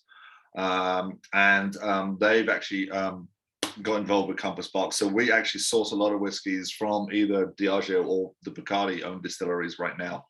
And with our core whiskeys, these guys up here, we do have contracts with distilleries to provide us with 25, barrels of 10-year-old whiskey that's been finished in first fill barrels, or 50 8-year-old barrels of 8-year-old whiskey that's been finished in a refilled sherry hogshead or whatever, so forth like that. But those contracts don't hold. Maybe they've got a timeline on the contract, or maybe the distillery just changed their production a few years ago and they're not using refill hogsheads anymore. They're using first fill hogsheads now, and the flavor profile has changed and we can't use that new flavor profile. So our recipes, yeah, I mean, our recipes evolve mostly just out of necessity as much as anything. We won't put out an inferior product to the one before. The reason why we have to discontinue products like with Oak Cross and Asila is that we weren't able to continue sourcing one of those key components. And we've tried to work something else into the recipe, but it just hasn't worked. And if we can't make it better than it was before, we're just going to retire that whiskey until we can make it better, rather than put out a subpar product. So most of the distilleries that you're sourcing from, you have an understanding that you're going to be able to kind of get your product, and maybe as you continue to grow and develop the brand, you could actually probably source more. Or do you think you guys are right where you want to be? So part of the reason we started actually sourcing new make spirit 8 years ago, which is what went into Orchard House, is so we can have more control over our component whiskeys, so we're not reliant on these companies to age them the way with the flavor profile that we're looking for. I forget which component it was in Asila. I forget which one, but yeah, it was, the distillery was still like, hey, we've got this whiskey, it's 10 years old, but we quit using first fill bourbon barrels 10 years ago, and now we're using, like recharred American oak hogsheads or something like that. And we tasted the samples they sent us, and it just didn't work in the blend. So, we've had to retire that whiskey rather than say like put out, a subpar version of that whiskey. Now with Peat Monster, when we changed the Peat Monster recipe a few years ago, let me grab this old Peat Monster bottle. I think it was 2018. We went from this label of Peat Monster to this label of Peat Monster. And we didn't just change the label, we dramatically changed the recipe. And partly it was because that we'd been cut off by one of the distilleries. It was Legic we used to use in this recipe. And they, a few years ago, they changed the stills out at Legic, which obviously meant that they were down for about a year. And so they basically cut us out. Oh, and also the distillery changed ownership and this, that, and so forth. So when we make a wholesale change in the recipe, then we decided like, well, let's, not just, change it on our website. Let's be open and honest and tell everybody, it's like, listen, yes, this is still the Peat Monster, but there was quite a dramatic change in the recipe rather than a tweak. And so we felt let's go the whole 9 yards and let's change the label. Let's kind of do everything. And we put it out there, we put out, press releases and so forth and so forth. So sometimes it's tweaks out of necessity. Sometimes it's just a complete facelift. And sometimes if it doesn't work, we just have to retire that whiskey, unfortunately. But now we're building up our own stocks of whiskeys, where we're not reliant on these other distilleries to provide us, then hopefully there'll be less changing in our recipes moving forwards. And when you say you're building up your stocks, in what quantity are you purchasing, acquiring, and laying down? I honestly don't know. I'm not involved in that side of the business, unfortunately. And we're buying from them probably every year and laying down stocks, and we're learning as we go about barrel aging, because that was a new project for us at the time, And before then, we'd only really done, aging for like a year or two, marrying for the blends. Now we're taking new distillate, and we're aging a new distillate. So we're learning, but it's given us more opportunity to do some of our fun experiments, like the orange wine cask experiments that went in canvas and so forth like this. And we can really see how the whiskeys are just maturing, how they're, changing from day one in the cask moving forwards. And so it just, it's a whole extension of what we do at Compass Box, really. I like to tell people we're barrel nerds as much as we are blenders at Compass Box. No, I think it's all great. I love companies like Compass Box, which are just, you have such a broad palette. You have so many colors, so to speak, to work with. Even though some of those colors may not be available in the future or may change, you're still able to, as an artistic kind of expression, be able to create these things that, are just so new and so unique and so special. So that's why it's kind of very fun to be a fan of Compass Box. Even as an employee, as a fan of Compass Box, yeah, I agree. It's one of the advantages of being a blender.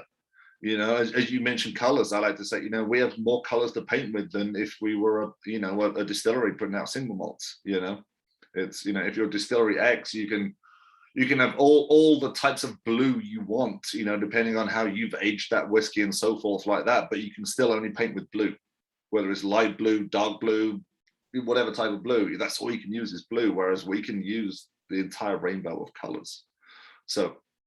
So can you give me about a 30-second break, because my office is in like a little workshop, and I'm just going to run into my house and grab my bottle of No Name 3 because I want to taste this whiskey with you guys, because it's such a fun whiskey. So I'll be right back, guys. Enjoy the rest of this whiskey. We can entertain ourselves, because Vadim has jokes and entertainment, or he's going to tell us what's going to be dropping on Saturday. I can do that.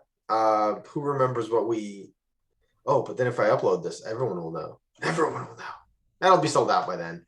Who remembers what we did for Christmas last year? It involved an apron. Yeah. Pancakes? Joseph Magnuson. Pancakes, James. No, that was a lady who said she's not doing pancakes anymore. But this No Name 3, let me tell you. Tell me. It's so awesome. I ordered 2. I thought you're not buying bottles. Look at Alec looking the other way. Did you open your Glasgow blend from K&L, Elisa? Oh, I bought 3 bottles, and yes, I did. Holy cow! Pretty damn good, right? I ordered 3 because the other one? The green one? I ordered 3. This is a third gone. This one's good. Yeah. I love it. I love Yeah, but we have people over this time of year, so All right. Sorry. Thank you for I had to sneak in the house because my wife is putting the kids to bed, and if they heard me come in, it would have been all kinds of trouble. So thank you for that. No Name number 3. So yeah, you got 3 bottles. It's a smart buy, because you're probably gonna I love this whiskey is amazing. So little background on the No Name series of limited editions we've done. So it was never intended to be a series. The first one we did came out 2017, and it was 75% Ardbeg. I've actually got the bottle back here. Here we go. Here's No Name. This is the original No Name number 1. And yeah, it was 75% Ardbeg. And there was some Kalila in there, as well as some Kleinleich and one other whiskey as well. But the key part about it was that it was 75% Ardbeg. And anyway, so a couple of years later, we had this wonderful parcel of Sherrod Kalila, and we were playing around with it, and we figured it worked in this blend in the same proportion as the original No Name, 75% being that Kalila component. So we decided to call it No Name number 2, which is this whiskey right there. That one is amazing. No Name number 2. You just finished your bottle. I remember you posted online. I did. That made me so sad. Yes, that's right. So that was No Name number 2. And then No Name became our series of very heavily peated limited editions. And this guy right here, this is No Name number 3, and this is going to be the last of the No Name series. It's a trilogy. There will be no sequels, no prequels. It is what it is. And yeah, but this whiskey is fantastic. This whiskey is based around a parcel of Freud is the main component here, but there's also some Bowmore in there as well. And obviously Kleinlich, because, you know, we put that on our cereal in the morning. A little bit of Mortlock as well, and then just a kiss of our French oak finish Highland malt whiskey as well. But so one of the whole reasons behind John starting Compass Box when he did 21 years ago was to create whiskeys with unique flavor profiles. That was the whole idea. Back in the late 90s when he was working with Johnny Walker, basically just there was so many just uninspiring whiskeys that, you know, tasted the same and then been any evolution over the past 30 odd years and so forth like that. And, you know, they were boring whiskeys essentially. So that's why Compass Box was formed. Hedonism was the original Compass Box whiskey, if you didn't know that. And just, I mean, if you blind tasted me on Hedonism today, I'd still be like, well, that's not a Scotch whiskey. It's, you know, that's an Irish whiskey, maybe a Canadian whiskey, you know, whatever. But it doesn't taste like a Scotch whiskey, but it's delicious. It's delicious. At the end of the day, that's all that matters. It's delicious. Right, but it's not a traditional Scotch whiskey flavor profile. And that's kind of what drives us at Compass Box is you know, these unique flavor profiles. And when I first tasted this whiskey, when I got my sample bottle, you know, back, it was probably the 1st of November when we released this, I went down to my distributor, I got a bottle, I came home. This whiskey made me giggle because it's just so unlike any other whiskey I've ever tasted. It's so unique in its flavor profile. You get that wonderful like mango kind of fruitiness. Wine glass, by the way.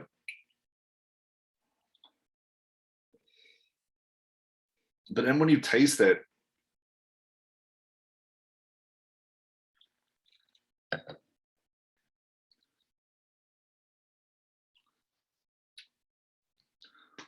on the like mid palate, that Lefroy, that just salty iodine Lefroy just like kicks in, and you're like, I've never tasted a whiskey that's been so tropical fruit and so peated at the same time. You know, I'm lucky enough to taste like some old Isla whiskeys that have that wonderful dry tropical fruit flavor. I was, you know, my first distillery trip was to Boonahaben. And the distillery managers came out with a bottle of 40-year-old whiskey and was like, hey, you guys want to try this? And we're like, yeah. And it was just, yeah, just dried tropical fruits. It's spectacular, but I've never had something that's been so heavily peated and so fruity at the same time. And like tropical fruits. And this is just, this is such a fun whiskey. And then, yeah, Monday morning, woke up and we found out that Whiskey Advocate had given us number 9 whiskey of the year for this whiskey. So it's probably just about sold out. Apparently Jeff still has some OC bottle shop, which is amazing because as soon as that award came out, it just flew as just off shelves and out of my distributor. But yeah, and I kind of feel like we got cheated a little bit there, to be honest with you as well, because if ever you you know, get the emails from Shanken, or if you follow like the Whiskey Advocate, they do their top 10 they release 8, 9, and 10, and they do, you know, 7, 6, 5, and they do 4, 3, 2, and then they do number 1. But numbers 9 through number 3 all scored 93 points on Whiskey Advocate. So technically this could have been the number 3 whiskey of the year, but whatever. Anyway, we'll take number 9 for sure, because it's a great honor. But yeah, this is just such a, it's fun. It's you know, it's unique. What do you guys get from this whiskey? Please let me know what you're getting.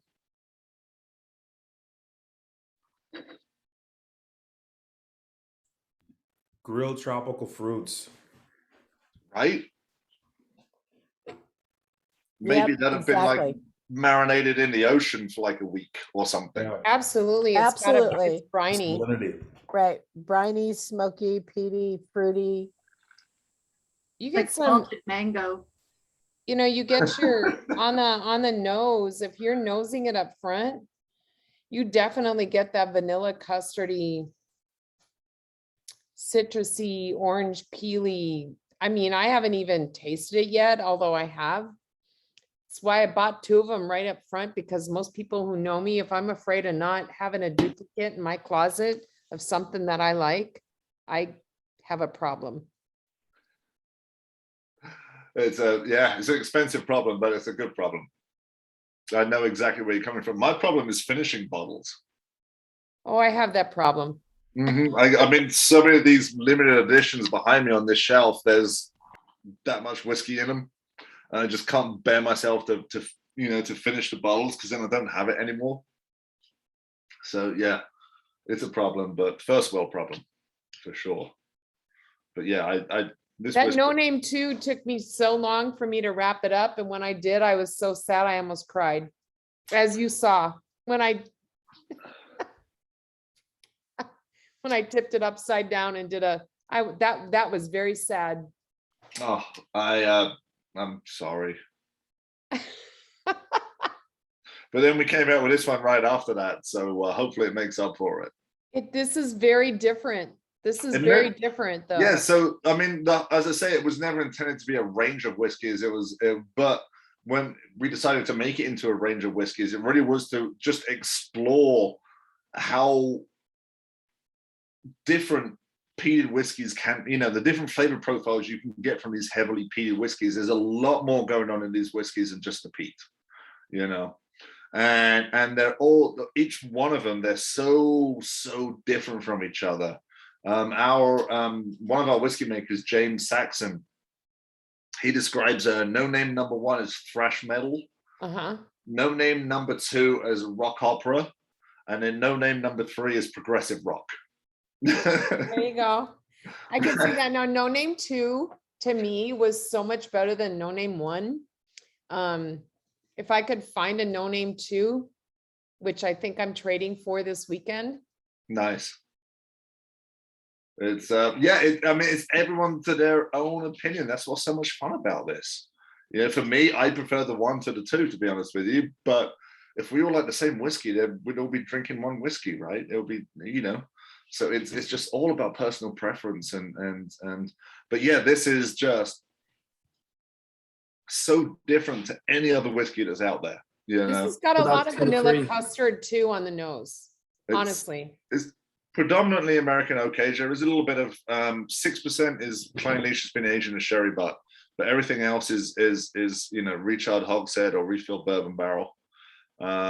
I'm sorry, what was the question that was coming? I'm gonna say, what about 2 to 3? I've heard 1 is better, 2 is better than 1, but well, I mean, that's just my personal opinion. Yeah. Flavor profile wise, number 1 is a lot more meaty barbecued meats. I mean, it's predominantly Ardbeg. Number 2 was predominantly sherry cask aged Kalila. So there's a lot more fruit on there than there was the first one. And then this one, but a different type of fruit, more like a red fruit, and then this one is a lot more like, you say, like mango tropical fruit, but then that heavy salinity that you get from Lefroy as well. So it's please make cask strength options of the light bottlings. Yeah, we've had a few comments about that recently, and we are planning a cask strength release. It won't be 2022, it'll be 2023. But there will be a cask strength limited edition that we're working on, or maybe basically a limited edition, a cask strength version out there coming year after next. That's great, Scott. So I was trying to count back in my head. Your limited releases are only like batches of 12 casks, essentially? Not always, they change. Good way to segue into let me go back to the website for you, because there was something you mentioned earlier. Here we go. I'm just going to share my screen again with you all. Let me get out of this and just go back to the oh man, how do I sorry, it's just that stupid thing gets in the way. So yeah, there was a limited edition that's coming out next year that you wanted to talk about. Mhm. And here we go. So yeah, it's on our website, so I can talk about these two whiskeys. These two whiskeys coming soon. Soon means April. By the way, we were planning on releasing Velicor in February, but again, issues with getting the whiskey over here to the US. So both of these whiskeys are going to be released in April. But these will be the next two limited edition whiskeys. They're going to be released about the same time. So Velicor, the one on the right, as you see, you click on, there's no details on it or anything like that. But Velicor, so the word Velicor is talking about the aromas, the smell of old bookstores, basically, or that feeling you get when you go into an old bookstore and you just have, and so it's possibly the most Compass Box name of any whiskey we've ever done. But that's kind of the inspiration for this whiskey, and it's very, very old whiskeys. This one's going to be priced similar to how Tobias and the Angel was. It's old malt whiskeys. We were actually fortunate enough recently. I don't know if anyone here remembers the General. I think 2013 the General came out, and that was a barrel or two of old blended malt and another barrel of old blended Scotch. We don't even know the components of those whiskeys. They've been blended over 30 years ago, put back in the barrel, and then we blended them together. And we were fortunate enough recently to actually our good friends at Gordon and MacPhail, the independent bottlers, just supreme of Scotch whiskey, and they had some of these old barrels of this and that and so forth, and they were willing to sell to us, and that's essentially what it's going to be in Velicor. I haven't tasted it. It's not even bottled yet at this point. I haven't tasted it. I've seen the makeup of the whiskeys that are in it, but it's not on a website, so I can't tell you right now. But it's going to be old malt whiskeys, basically in Velicor. That you think of like the smell of like an old bookstore, and they'll kind of give you those leather bound books and there's old paper and so forth like that. That's what Velicor is going to be about. It doesn't show you on the website that the actual the box that the whiskey is going to come in, but it looks like a book, like an old book. It's going to be beautiful. That's awesome. Love those. And it's a yeah, unique bottle. And then experimental grain. So we were talking earlier about if a 100% malted barley mash bill was run through column still, it would be considered a grain whiskey rather than a malt whiskey. That's going to be a part of experimental grain. There's the Loch Lomond distillery in Scotland. They have various types of stills, right? They have, as well as their pot still, they have a coffee still, and they have different types of column stills and so forth like this. And one of the key parcels of the whiskey that's going in there is as I say, like a malt whiskey, a 100% malted barley has been run through their column still. So legally it's a grain whiskey, not a malt whiskey, but we've blended it with some other grain whiskies and so forth. But there's a really cool surprise in there as well. I don't want to spoil it for you all. We'll tell you all more about that when we release it in April about what is in there. But it's going to be something really, really, really unique that I'm fairly sure none of you have tasted before, myself included. So yeah, both of these whiskies we're planning on releasing them April 1st currently, but that's the plan currently. If things change between now and then, don't blame us. We're doing the best we can to get the whiskeys over here. As I say, there's literally a shortage of planes right now, as well as boats on getting stuff across the ocean. So but yeah, it'll be April the 1st here in the US before we release these whiskeys. That's currently the timeline. I don't trust anything that comes out on April 1. I'm pretty sure if we can get these whiskeys out on April 1st, I'm pretty sure you'll be able to trust them. I remember what Vadim did last time with our virtual tasting. Well, he sent you all a bunch of vodka. Close. Dirty mix. I had a little bit of fun. It left an impression. That's awesome. Vodka with prune juice added. So Scott, is that special thing that we've never tasted before, the Japanese angel tears you were talking about earlier? Possibly.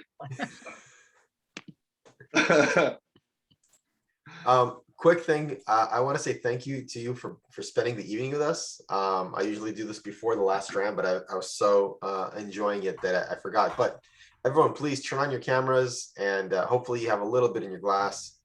Raise a glass, say a toast. Thank you so much, Scott, for making this possible and for spending this evening with us. Thank you to Compass Box for these amazing expressions. And every time I dive into Compass Box, I'm always impressed and glad it's there. So cheers. Cheers, everyone. Happy holidays, and thank you to you, Vadim, for helping put this on. As always, my friend, you're so great to work with. But we couldn't do this without all of you, and it's not being contrite or silly or anything. I mean, we couldn't do all the wonderful projects and basically play with whiskey unless we had, you know, the fans like yourselves who go out there and not just buy our whiskeys, but tell your friends about our whiskeys and share them with your friends and so forth. It's an absolute privilege for me to be able to work for this company, but it's so much fun to be part of this whiskey community right now. So happy holidays, everybody. Please be safe and be merry. Thank you. I can only be Vadim, but I will do my best. Oh, I'll be merry too. And I think that C. Ompus will be merry too. Yes, I saw that name earlier. I was like, is that someone from my company jotting on there just to make sure I'm... Probably. You're checking in on you. We had very creative. We did just toss out the poll to see what the favorite of the night was. So we'll give people a chance to vote on that. Did Scott freeze? He did freeze. Maybe the snow has started to fall. Right now, or is it, if not, can you send me the results at some point, Vadim, when you guys are finished? Yeah. We'll actually I'll announce it in a second. People are gonna vote. They got 6 more people or so. You're welcome to vote on it as well, since you were tasting with us. While we're waiting, I have a lumber question. Please do. If you were to cut a tree, right, it would have rings, and if you were to then put it in a marrying cask for, let's say, 2 years, would it get another 2 rings, or? Yes. Okay. Yes. I'm 99% sure yes. As long as it's in a barrel, right? Well, yeah, it adds age, yeah. So then both of those would get 2 rings, yes, right? Exactly. Yeah. Because I mean, quite a lot of time, you know, a whiskey is re-racked. As I say, I mean, we do it with our, you know, whiskeys that we're working on nowadays. But yeah, it's a distillery, you know, you can even, you know, in single malts and so forth like that, it will, you know, this whiskey might spend the first 8 years of its life in a bourbon barrel, and then they might decide to re-rack it into a recharged sherry hogshead and so forth like that. But it all, you know, it still counts as the age of that whiskey moving forwards. Just because you take it out of its original barrel, you're not stopping the aging of the whiskey. And if it changes producers, you know, when we buy it from someone, it's still, you know, the date of that barrel from the original distillate still remains the same. And what's the significance of the opacity in your diagrams? I honestly don't know. That's a good question. No one's ever asked me that before. I couldn't tell you. I could try to find out if there's any logic behind it. That's a really good question. It's not often I get stumped. I imagine it's I mean, I'm just looking at the artist blend one right now that's on the site. Let me share my screen again and see if we can figure this out together. That's a great question. Let's have a look at this together then. So yeah, you're talking about the different colors between this and this and this. I imagine it's just to separate the whiskeys rather than any reference to age, because you've got the oldest and the youngest in the bright orange. Then it's always followed by like this like flesh tone kind of one, and then there's this, you know, other one kind of in between. So I don't really think it, you know, this is bourbon barrel. This is bourbon barrel. Yeah, I don't think it really refers to anything in particular. I think it's just basically separating the components so you can visualize it a little bit easier. I presume that was the question, right? Is that what you were talking about? Yeah, the reason I asked was I was trying to find a pattern when looking at the different diagrams for different releases, and I struggled to find consistency. So that's why I was curious if there was some other meaning to it that I wasn't, sure about. Yeah, Yeah. I don't think there's a meaning, like, the darker color doesn't mean it's been aged in a sherry cask or anything along those lines. I'm pretty sure it's just to make the diagram easy to read, to be completely honest with you. But it's a really good question. If I'll ask the office in London tomorrow, and if they tell me anything other than what I just told you, I'll reach out to Vadim or David, and they can share it with you all for sure. Nice. Thanks. Scott, I think it's so cool. Thank you for taking the time to show us that. I love that, and being able to look at the different bottles that I have and go back and say, oh, that what the different distilleries make up of it and stuff. It's very cool. Yeah, it's I love being able, especially with our limited editions, seeing like the same parcel of whiskey in more than one limited edition. Then you go back and taste them side by side, and you can maybe pick up on that, that same component across different whiskeys and so forth like that. It's quite fun to play that game. So as a special treat, I was going to mention there's a couple of expressions that are on clearance at K&L, and I don't know if you wanted to just mention them and talk about them. One of them is the circle, which I was very lucky enough to get gifted, and it is spectacular. I love the circle. Let me see if I on the nose, it's just like almond cookies, or I don't know, it's super buttery, and it's amazing. I love the circle. So I don't know if I don't think I have an open bottle here on my shelf, which means I actually managed to finish a bottle. Yay me. Are you trying to help K&L clear out some of the Compass box? No, I'm trying to help Compass Box get some of their product into hands and us to get a good deal. And it also means I can buy more Compass Box. But yeah, so the circle was a program that we designed for our friends in bars and restaurants in the on-premise trade. It was designed, so the one you're talking about is the original Circle whiskey. So what we did is we got bartenders, so we did some like regional finals, and the winners of those, there were, I think, 5 or 6 bartenders from different countries around the world. And we put them through about 3 days of competition. And it wasn't just simple cocktail competition or something like that. That was a part of it. But I think there's about 5 or 6 different elements to it. One of it is actually working with a marketing person to design like a board for like, hey, if you win, give me the colors and the idea and the concept behind your whiskey. Another one of the exercises we put them through, we call it closest to the pin, where we'll design a blend. We'll then give all the contestants those component whiskeys, plus maybe one more that's not even in the blend. And we'll try to see who can recreate that blend, getting as closest to the percentages of each whiskey in that blend as possible. We say closest to the pin is how we call it. And there's a couple other competitions as well. So, but the lady that won the first one, her name is Rosie Mitchell. She was actually the English competitor. She's I don't know if she still does, but she worked in this awesome little bar called Three Sheets in East London. And then so Rosie got to work with our whiskey making team, and Rosie's idea for the whiskey was she wanted a whiskey that I could sit outside on a nice sunny day and enjoy with my friends. And basically, she described it as, I want sunshine in a glass. And that's where, we went with the whiskey. I say she worked with us. She came into the office and they sat down and tasted a whole bunch of whiskeys and they worked on blends and so forth like that. And yeah, that was the circus. We did the exercise with all the bartenders again in 2019. We expanded it. We actually did regional finals, and in the US we had 6 regional finals. There was an LA final. And then the winner of those 6 regionals went to the national final. It was in St. Louis. It was the guy who was the bar manager at Cafe Stella or Bar Stella, Michael Bloom. He was the winner from the LA region, and then he almost won the national. He came second in the national.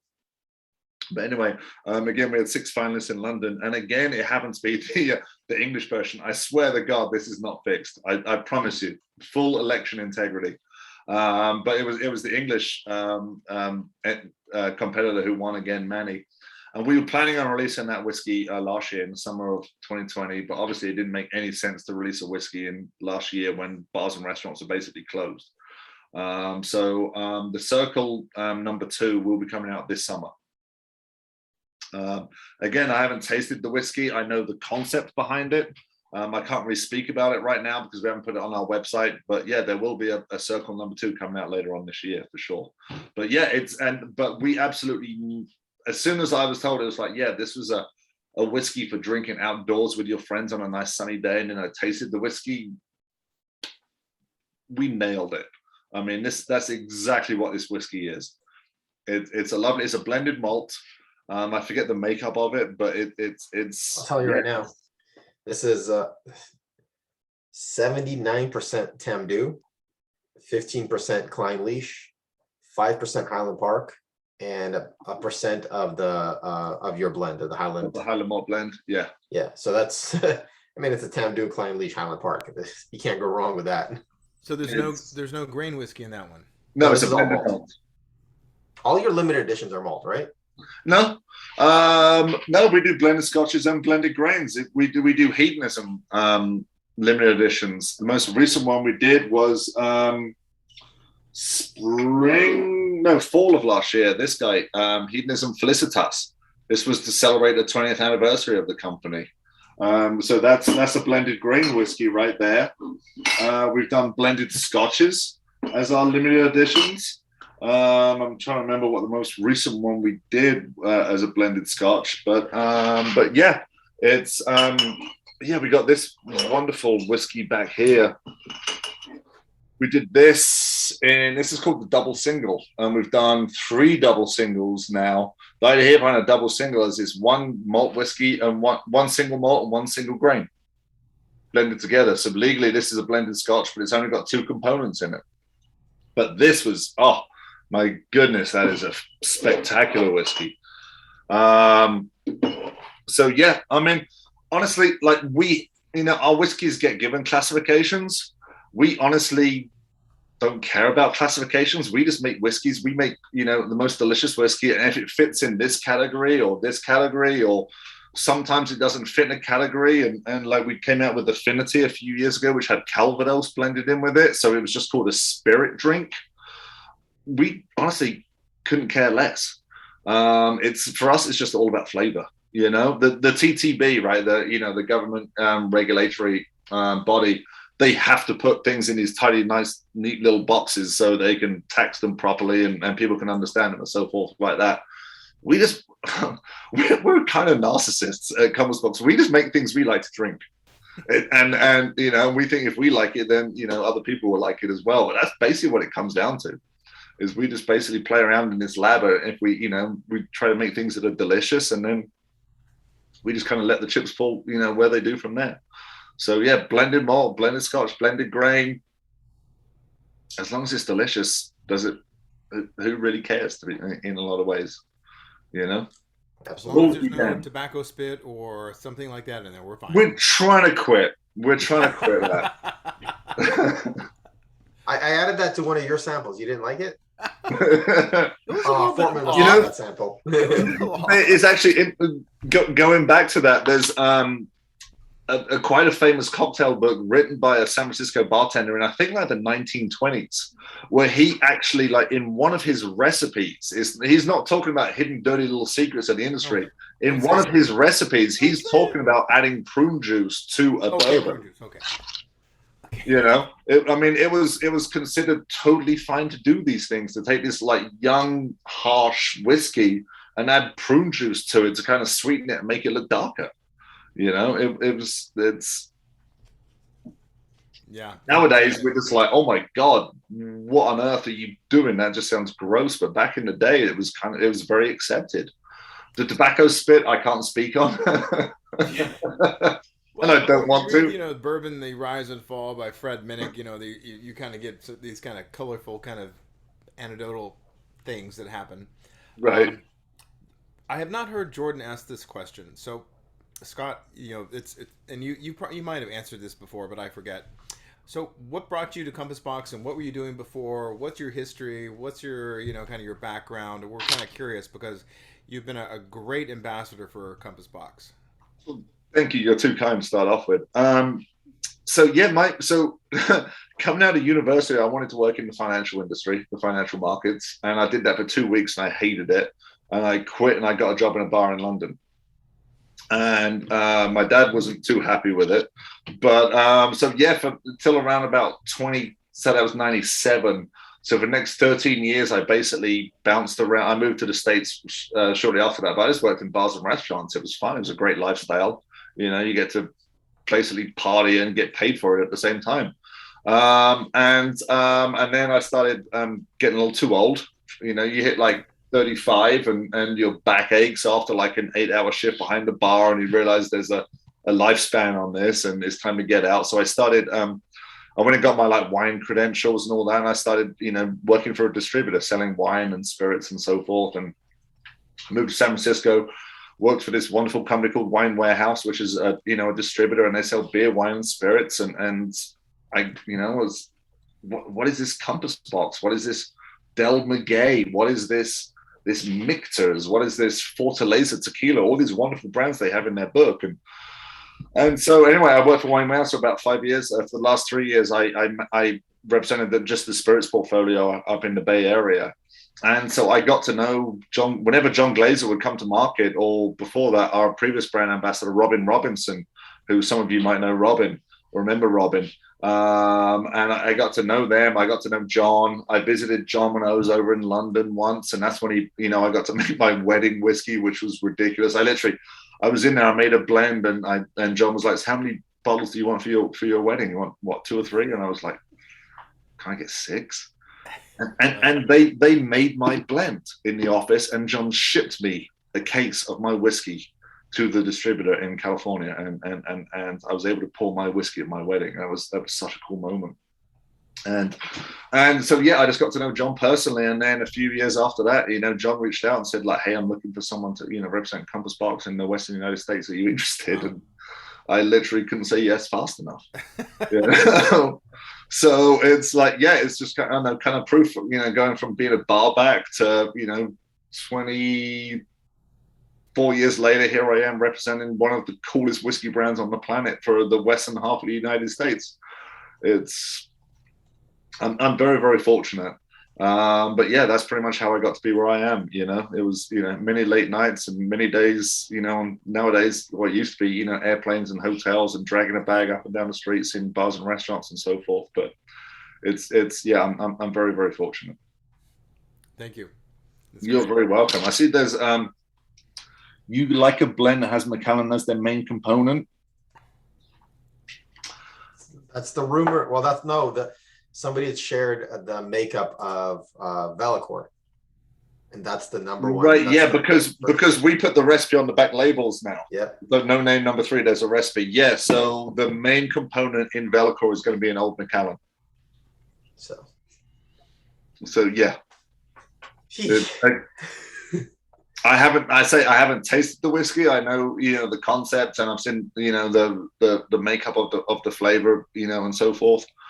And so, yeah, but yeah, the main component is going to be an Old Macallan. How old it is, I do not know. But it's going to be quite old. Wow. Let's put it like this. If Macallan released a whiskey of that age, it would cost probably about 10 times what Velacor is going to cost. And Velacor is not going to be a cheap whiskey. For sure. Right. So two more things for you. I'll start with the poll. So we voted. I'm going to close the poll. I think everyone has voted so far. 3, 2, 1. If you haven't voted, that's it. Scott, take a guess. What do you think was the winner tonight? Favorite expression of the night?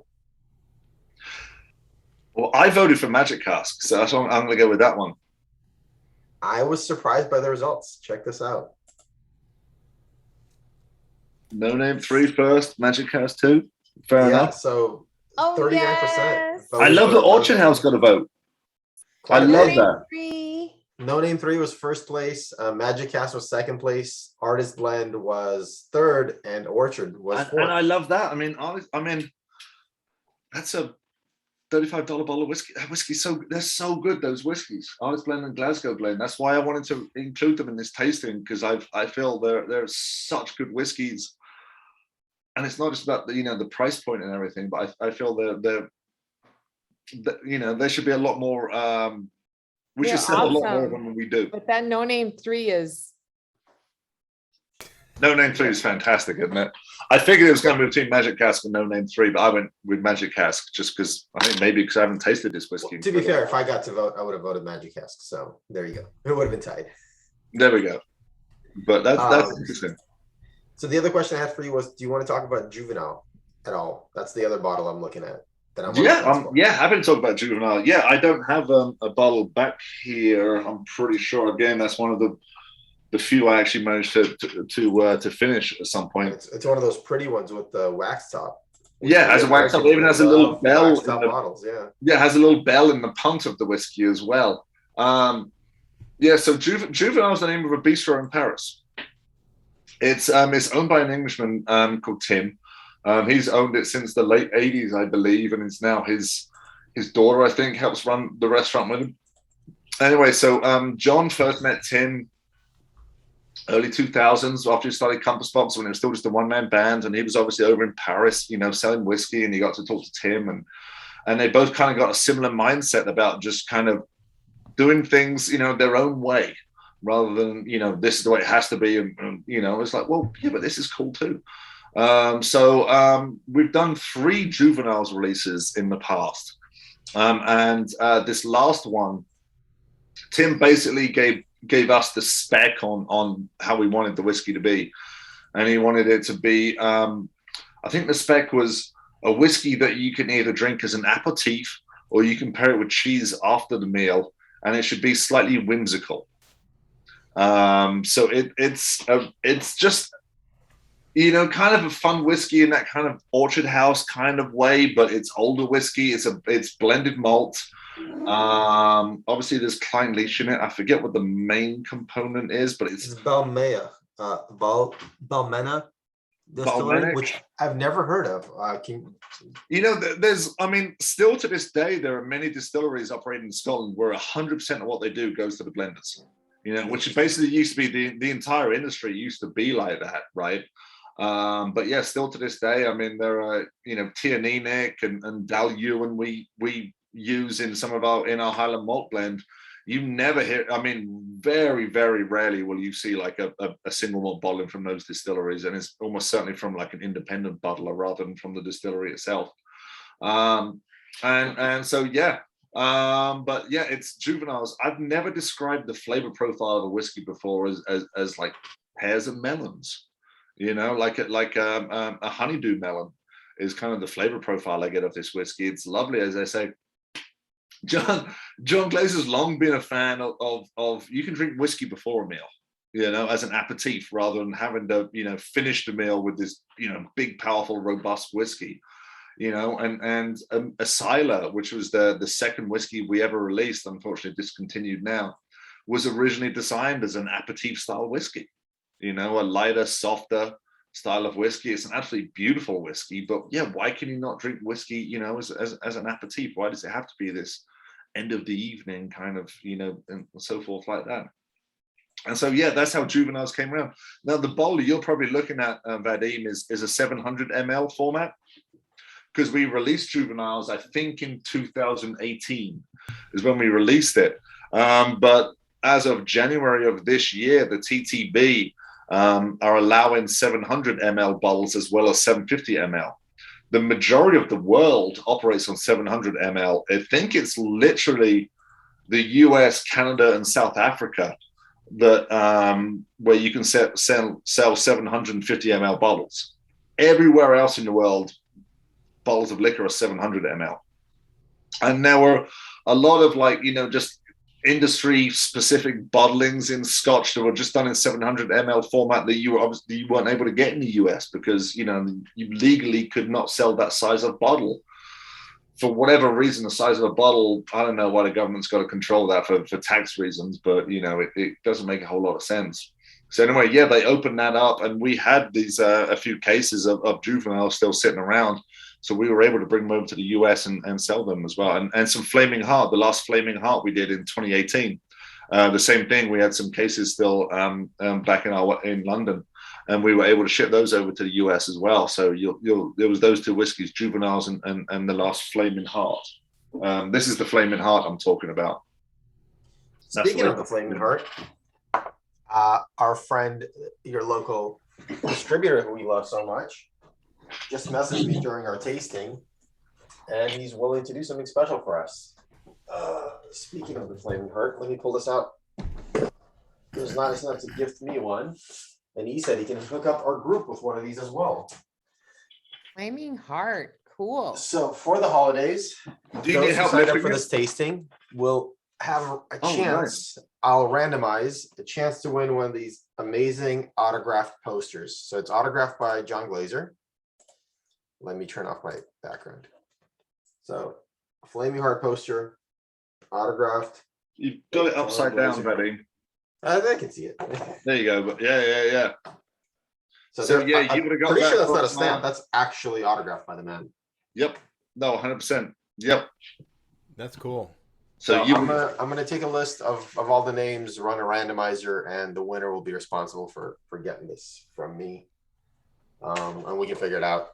Probably don't want me to roll it up and ship it, but we'll figure it out. So Brandon Bartlett was nice enough to hook us up with a few of these. So we'll run the randomizer later. I'm not gonna do it now, but just so you guys know, somebody will be lucky enough to have one of these to hang up in their home. It's awesome. Thank you to Brandon. Yeah, so for those of you that don't know, Flaming Heart is a limited edition. We've done, this is the one, the 2018 version. That was the 6th edition of Flaming Heart. So Flaming Heart has always been about peated whiskey that we blend with our French oak Highland malt blend.